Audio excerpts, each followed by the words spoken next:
Uncovering Refco, the hidden $430 million debt that crashed a brokerage. When a giant shakes, the ground beneath thousands trembles. In the summer of 2005, one of the largest and most trusted names on Wall Street suddenly collapsed, sending shockwaves through global markets.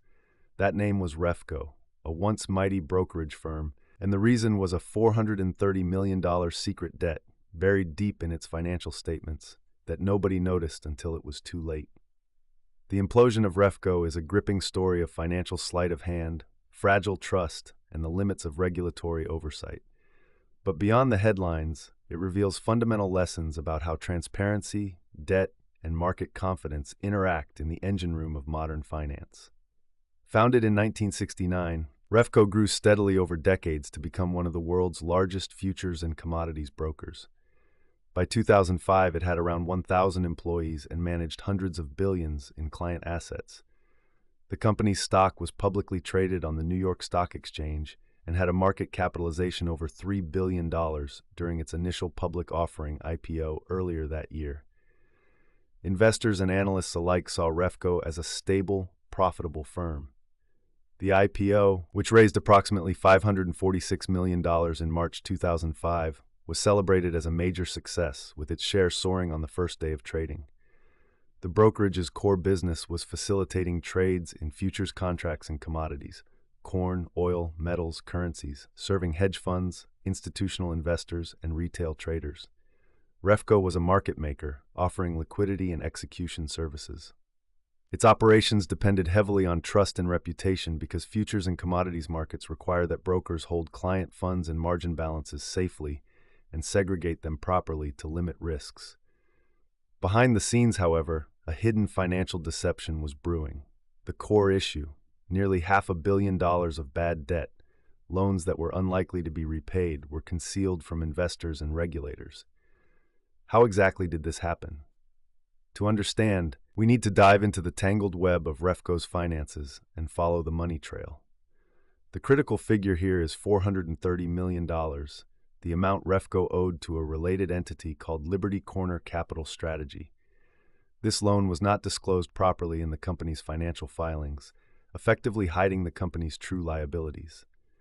At the time of the IPO, Refco reported no related party debt on its balance sheet. That omission was crucial because related party loans are considered a red flag, especially massive ones owed by the company to insiders or affiliated entities, since they can mask risk and conflicts of interest. Investors expect transparency and accurate reporting, particularly from publicly traded firms. Instead, this $430 million loan was temporarily disguised. Just before Refco's stock debut in March 2005, the company arranged a short-term deal that repaid this Liberty Corner debt using funds from third-party transactions, making the balance sheet look cleaner. After the IPO, these funds were promptly loaned back to Liberty Corner, maintaining the illusion that the debt was repaid. This financial shell game was orchestrated by Refco's CEO and chairman, Philip R. Bennett. Bennett personally controlled Liberty Corner, the company on the other side of the $430 million loan. By shifting money between these affiliated entities, Refco's books appeared stronger than reality. This deception allowed the company to meet regulatory requirements and maintain investor confidence in the run-up to and following the IPO. Why did Bennett do this? The answer lies partly in the enormous pressure to sustain Refco's stock price and reputation. The firm's reported profits were declining, and its business model faced challenges as competition intensified, markets evolved, and investor scrutiny grew. Bennett's actions concealed losses from bad debts on Refco's books, providing a misleading snapshot of financial health. Essentially, the company continued to do business while hiding a ticking time bomb in its accounting. The scale of this hidden debt was staggering. At $430 million, it represented more than 10 times Refco's earnings before interest, taxes, depreciation, and amortization in 2004. It was a significant liability that, if disclosed, would have discredited the company's financial position and likely undermined the IPO. The unraveling began in October 2005. Suspicious activity around Liberty Corner prompted an internal investigation led by Refco's newly appointed CFO and board members. On October 10, 2005, Bennett abruptly resigned amid reports that this massive loan was hidden and that the firm had misrepresented its financial condition. Within hours, Refco disclosed the related party loan and revealed that it had been concealed during the IPO. The market reacted swiftly and harshly. Refco's shares crashed from over $26 per share to just pennies.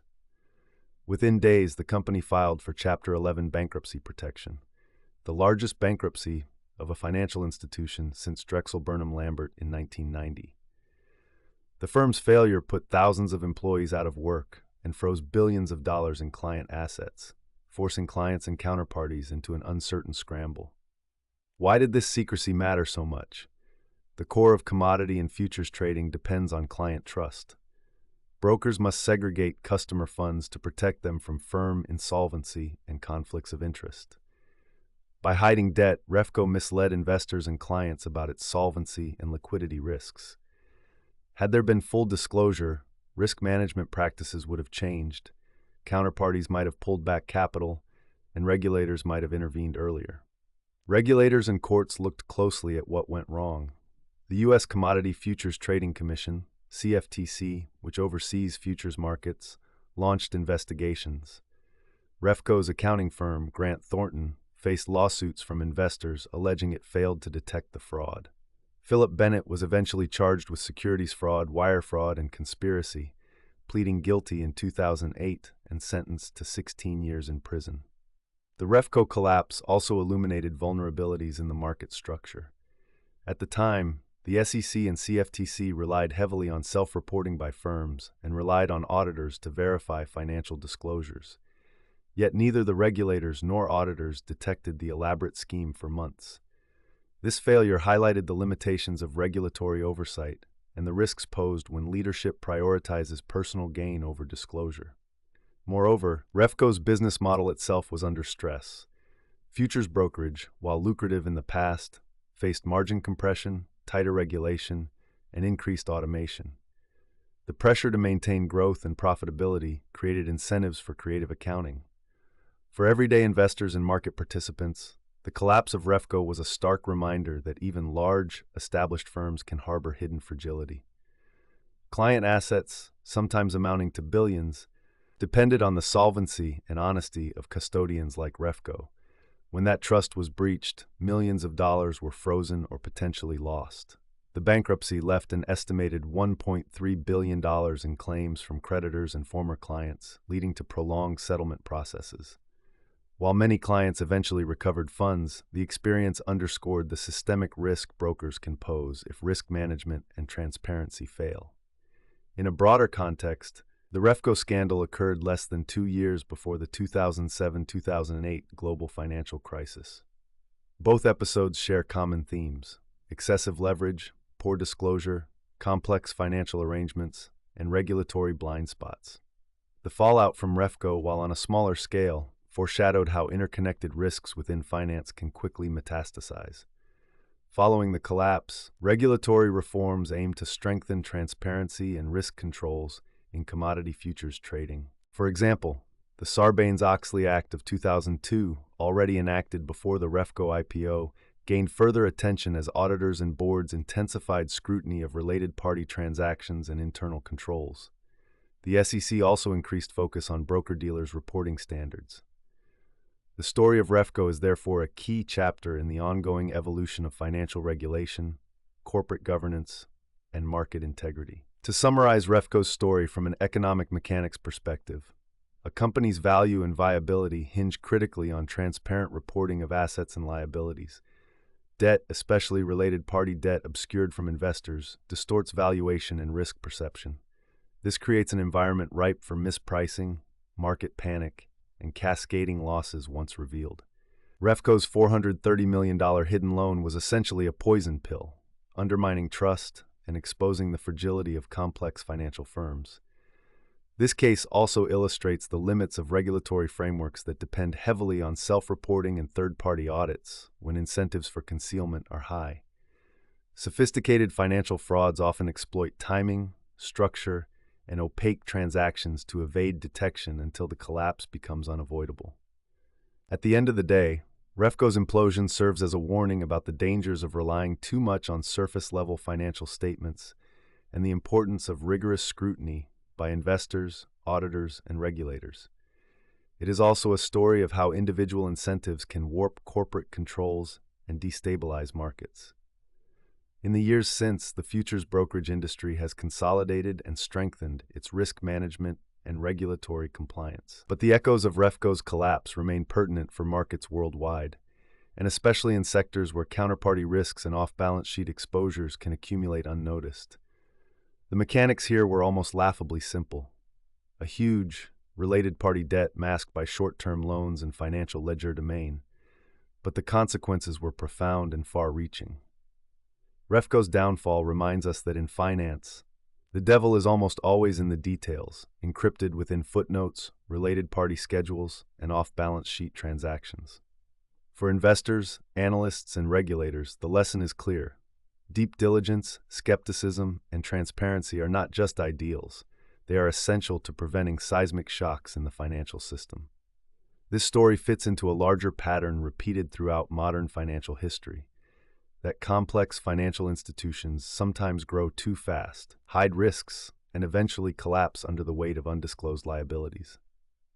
Years before the financial crisis of 2008, Refco's failure illuminated this pattern, revealing the fragile foundations beneath the facade of prosperity. Today, as markets grow more intricate and interconnected, understanding the story of Refco's $430 million hidden debt is more than an exercise in historical curiosity. It's a case study in how market confidence can be shattered by a single undisclosed liability, and how trust remains the linchpin of all financial markets.